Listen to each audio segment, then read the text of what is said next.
From Kings to Walmart, A Natural History of Vanilla by Carson Greener for English 3630. When someone says something is vanilla, what do you think? The middle road? The well-traveled path? The default? The boring option you save for last? While today vanilla comes as the default for many food items in our lives, throughout history it has been a much treasured item filling the bellies of emperors and royals. The way vanilla is viewed has drastically changed over the past centuries throughout the world, as it spread from a plant in a small region of the Americas to a beloved worldwide flavor. The flavor we all know and love is an extract from the seed pods of a certain species of orchid, first grown in modern-day Mexico.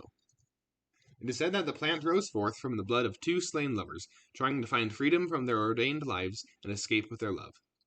This plant, too, was loved by the societies that grew it, representing love, fertility, and health.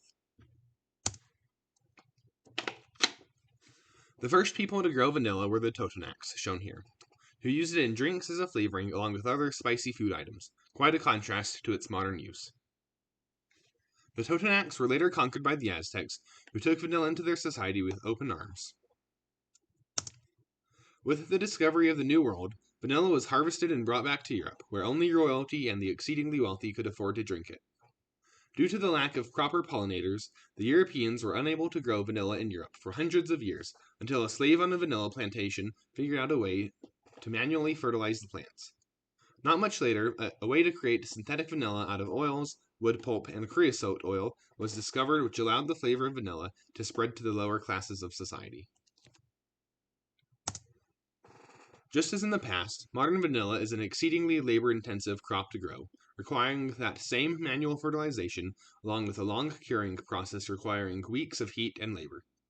This is what makes vanilla the second most expensive spice, coming only after saffron.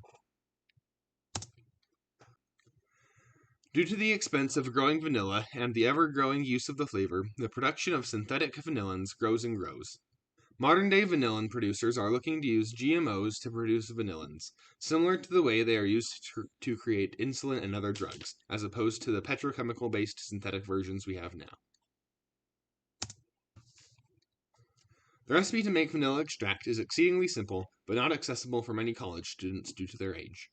First, 3 ounces of beans can be bought online and allowed to soak in distilled alcohol, Smirnoff is recommended by some, for 6 months until the smell of alcohol gives way to the pure scent of vanilla. Vanilla has had an exceedingly varied and interesting history, from serving the kings in the jungles of the Americas to being on the shelves of every store. Vanilla has and will continue to serve and be served for eons to come.